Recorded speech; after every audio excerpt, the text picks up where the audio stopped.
Now, welcome to another edition of News from Naboo with Horse Lightning Takes.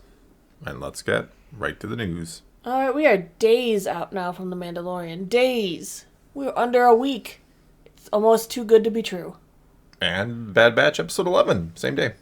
Everybody be watching that and enjoying that first, right?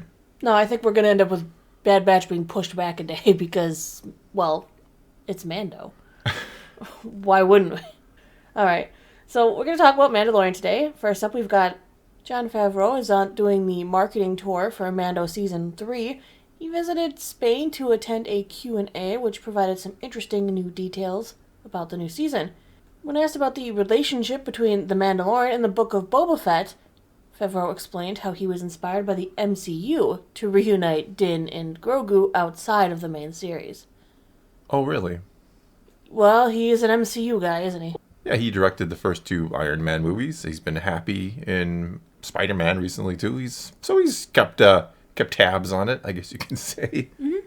Yeah, he's been happy in there, definitely. He's definitely been happy in there. Being happy. Yes. Well, what he says are, the MCU fans are talking to one another. If you go on YouTube or go into any social media, there are discussion groups and videos where people are filling each other in on things. So there's a lot of thought being put into the interpretation of what's presented. And I was really amazed at how people followed, because I was there from the beginning, and it became incredibly more complex as time went on, and all the way up to the Russo brothers in the latest Avengers films. And what was interesting was that they could do chapters that were not in the specific storylines of the characters that would affect the characters. So like Captain Marvel being introduced. So I learned a lot by watching how sophisticated the audiences were.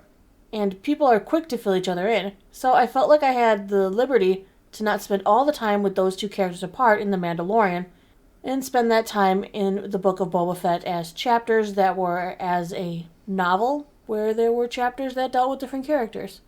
Okay. I would say there's a huge difference here in the fact that Mandalorian literally takes over the show, right? It's not a matter of like, oh, look, we introduced a new character in this person's story, as much as it was we just gave the show to this character for a couple episodes. Yes. It is a little different because Marvel slowly established that, I guess. That they're going to have different things prop up in different things by the introduction of the post-credit. Well, sure. Which a lot of times introduced a facet or some little piece of the story for a different character. But it's not like it's a little piece of the character, right? It's 2 seasons of a show from a certain point of view, they get undone in another show. It's not like, it's not like Mando showed up and he's very centric to one episode and he does something cool and, maybe that plays into account later on in season 3 of Mando. We're talking about a major plot point that was the focus of the first 2 seasons kind of unraveling in a different show. And I'm not trying to argue with Favreau per se. I get what he's saying, but this is a little bit different than Black Panther being in Civil War. Mm-hmm. Well, he's not talking about the storyline, so to speak. He's talking about that he had the liberty to kind of move characters into different projects or shows without being afraid that Star Wars fans wouldn't be able to keep up or catch on. Which I 1,000% agree with that. I think that's fine. Mm-hmm. But he's not just like putting Mando, like I said, he's not just putting Mando in an episode of the Book of Boba Fett. He's putting a major plot point. Yeah. That was, again, the focus of 2 seasons of a different show. That's kind of odd. I'd be like, building up the MCU, building up this fight to Thanos, and suddenly in the Captain Marvel movie right before it, like, she beats Thanos all by herself. And you're like, well, wait a second. We built this up for, like, all these movies, and then you kind of just undid this thing? And the people going, well, where's the Avengers movie where they fight Thanos? Yeah, exactly. He went on to confirm that the new season will include, like, some recap stuff of the events of Book of Boba Fett for those who may be a bit behind. He also says that some time has passed between the Book of Boba Fett and Season 3. Interesting. He says, thanks to Disney Plus, you can go back and watch certain episodes, and we're also going to have some recaps that we put together for people who are maybe more casual viewers who want to be brought up to speed after 2 years, and remind them where the characters were. But Grogu has developed a lot, and now time has even passed since the Book of Boba Fett, and since he trained with Luke, so you will see his Force powers have gotten greater. My powers have doubled since last we met. Well, it's so weird because they kind of make a point over and over again within the shows. First, Ahsoka says it in Season 2 that, let his abilities fade. Let's not train him, let his abilities fade. And Luke kind of implies that you're not going to be a Jedi if you abandon your training, which he did. He very much did, but his Force powers are still getting stronger. A Sith he will become. Hey, I've wondered that myself, what ultimately happens to him. Right, because his powers aren't fading, and he's not a Jedi, but he's a very powerful Force wielder. Yeah. What does that mean? Yeah, we see him being, like we discussed before, rather selfish in a lot of situations. The eating, he has this problem with eating, essentially. And, he eats the frog lady's eggs. He's, stealing Cookies. Stealing cookies from other kids. He's stealing Skittles off of Grief Karga's desk. But not really stealing. I mean, they're there to be kind of enjoyed. But the point is, you see him using the Force in ways that would be frowned upon by Master Kenobi, as Anakin might say. Well, and these are things that the Mandalorian has to teach him, because his cult, his covert, seems very unselfish.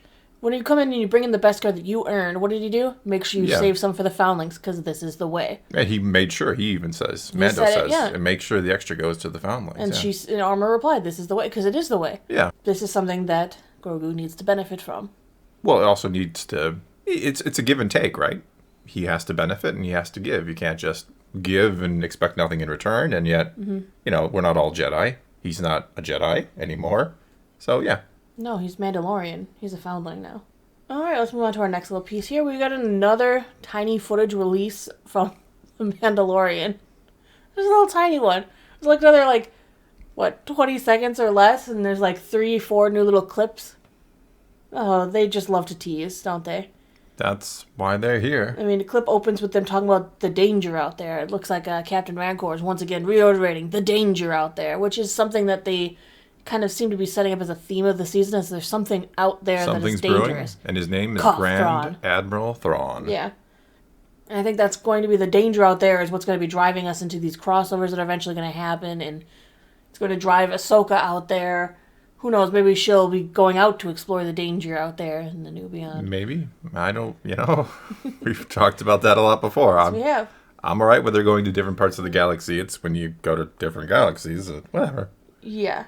We do get an interesting couple new shots. We've got a new Mandalorian-looking character that they zoomed in on. I don't know if he's actually going to have a part or not, but it's got to be. At first I thought it was Axe Wolves, but it's totally not, because it's just not.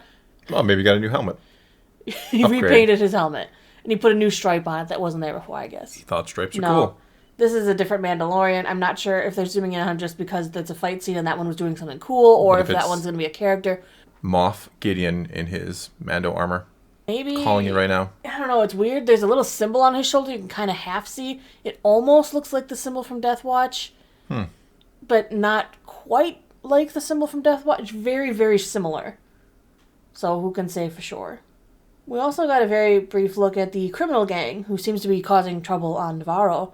We've seen these previous, but this kind of looks like a little glimpse of them so you can stop and take a peek. It's definitely a multi-species organization. There's a Quarren, a Trandoshan, a Weequay, a Nikto. So they got all the bad guy aliens. They got all the pirate aliens. Except for Rodians. Yeah. Rodians are not quite in I don't put them quite in the same categories like the Weequays and the Niktos. Really? Not quite? I mean, we have... we really only... I guess because we see some good ones, too. Well, not good ones. What's his name from Clone Wars? Uncle, whatever, Padme's friend. Who kind of betrays her. Yeah. Oh, my God. I'm going to forget the name, and people are going to yell at me in the comments. Good. But you know who I'm talking about. Well, I guess we usually do see shady ones. We see a lot of shady ones. Yeah. But I don't put them in the same category. I don't know. Call me a terrible person that I'm categorizing. But it's funny because I don't think I can recall ever seeing a good Trandoshan. No. Or well, now you're making me think. I mean, Sid is obviously Trandoshan, but not going to end up being good. She's kind of shady, so. No, we don't really see good Trandoshans. But they're kind of slavers more than pirates. I kind of see, but they can. They're hunters. They're hunters. They can kind of cross in either one. But not as good. No, not as good. All right. We also got the episode release schedule. It's available now. I've got it up on the screen for you. And I'm so sorry, no 2-episode days. Which is fine. I don't want them to Bad Batch is fine because Bad Batches are so short. But I don't need. I mean, I'd be fine if they dropped them all at once and Actually, I wouldn't be. I wouldn't. I know, but I mean, I like to slowly digest them. It's I like would be fine fine steak. You eat it as slow. just a pure fan of Star Wars. I would be fine sitting there all day and watching it. But as someone who likes to slow down and analyze it and talk about it, that would be the worst thing ever. Right, because I want to talk about it with with it's our fun. Discord, It's fun with the to patrons. speculate and stuff. Yeah. With the comment section. Well, absolutely. Yeah. I mean, so the first episode comes out March 1st. The last episode comes out April 19th. It feels so short. It but does. I don't want them to stretch it out and give me a bunch of subpar episodes just to make it longer either. So. Well, probably know they did. No, don't even say that. They probably know there's like 2 episodes that are any good. Favreau has proven he's a good writer. Yeah, he's proven I mean, the first 2 seasons of Mandalorian, there are very few what you could call filler episodes. All right, our last story today. The Mandalorian Season 2 adaptation is now coming from Marvel. They finished out Season 1, or they're about to finish out Season 1. And it's I can't remember if they're just about done or if they were just finished. No, I think they're just about. I think they have the last one to go yet. It's going to be another 8-episode series. 8-issue series. Starting with Chapter 9, The Marshal, which is the one with Cobb Vanth being introduced. At first, we were buying and reading all of them because we were hoping extra tidbits. There is nothing something extra in them. No. It's literally the dialogue word for word, Yep. scene for scene, shot for shot. You don't actually need them at all. Not unless you want to read the episode. Because it really is. It reads exactly like the episode. If you want to read the episode instead of watch it, yes. But these are just something I don't personally need because I can just watch the episode. Yeah. I mean, it's easier. I mean, if you want just a brief recap, because it only takes, 5 to 10 minutes to read the comic. So in a way, I mean, you could watch our recaps, of course, but which only take 10 minutes to watch. Yeah. And they're probably pretty enjoyable. But if you were just wanted to, I kind of don't remember that episode and I just want the quick recap of it. Again, you could watch ours, or you could pick up the comic and read it in 5 to 10 minutes and be like, oh yeah, that's what happened. Shameful plugging. Watch our video. I know, us plugging our own videos. How terrible of us. How terrible. But yeah, we finished the 2 seasons. Yeah, and now we have 3 Book of Boba Fett episodes. Starting with tonight. Yeah. Yippee. No. It's so wizard. I've been enjoying rewatching them. Great, yeah. Recapping them for everybody. No, I've had a lot of fun doing it, and it's a reminder. There were a few things I didn't remember, even though I've seen each episode 2 to 3 times, if not more in some cases. Well, you look at them through a little bit of a different scope. Now that Mandalorian Season 3 is coming, we've seen some trailers with some tidbits, so we're watching them through a scope of knowing things that might be coming. Yes. So you see these little extra things that you may not have really thought anything of, like the casual conversation with Captain Rancor, officer of the New Republic, X-Wing pilot. He's on Navarro. He's questioning about things that have happened out there because they cleaned up the state, the whole area and everything, got rid of that Imperial remnant. And Grief doesn't give him any information, but he walks out to see Kara, and he's like, things are happening out here on the Outer Rim. And we can't help because we're not getting any local cooperation, but something is going on. Yeah. Well, yeah, we know in Season 3 coming into it, we know something is going on out here. We've been hearing about the looming danger. He even comments on it again in the new trailer saying something is looming out here. Yeah. And if we don't figure it out fast, we're not going to be able to stop it. Yeah, we don't know who he's saying it to in the trailer. Could be anybody from Mon Mothma down to, I guess, Mando, technically. Yeah, if Mando goes to a... It seems less likely to be a Mando and more likely to be someone of prominence in the New Republic, possibly I would political, say. Yeah. Yeah. But no, I almost certainly think it's Thrawn. I would be stunned if Thrawn isn't the big threat that we're, and potentially leading to the First Order. But it's okay, we'll have left the galaxy by then, so we don't ever have to go there. Well, I'm being real. No, I've Mando is theorized leaving before. the galaxy, so we don't even have to go to the sequels. I've theorized before that they could be just kind of circumventing the sequels, not because they want to retcon them, but because they just want to tell a different story. They don't necessarily want to tell a story that just aligns with them right now. Years from now, Mando will come back from the New Beyond and be like, "So what I miss? You missed the sequels. You missed the Oh, I missed those? Oh. But did I really miss do you know them? That Grogu is now the new Jedi Master of the Universe? Yeah. Yeah. Master of the Universe. He's He-Man. Yes. Grogu. Oh, God. Dun, dun, dun, dun. Yeah. That song is forever ingrained in my brain. You know what? I feel truly happy for the people who make it to the end of the video when we get all goofy and weird, because this is probably the part people really love to stay for. Yeah, because now I think we like to do our little keywords. Grogu is Master of the Universe. Yes, Grogu. Oh, Grogu is He-Man. Grogu is He-Man. Yeah. Put that in the comments if you made it this far. Because it'll make sense to know. Grogu Anybody who He-Man. doesn't make it to the end or just scrolls through the comments first will be like, what the hell is this person talking about? Why are they all talking about Grogu as He-Man? Yeah. Well, he's the master of the universe. I just said so. Yeah. And anyway, that's going to be all we got for this time. So do take to the comments below. Tell us what you think of any and all of today's news, or tell us that Grogu is He-Man. Whatever the case may be. Again, leave your comments below. Let's talk some Star Wars. And until next time, thanks for watching.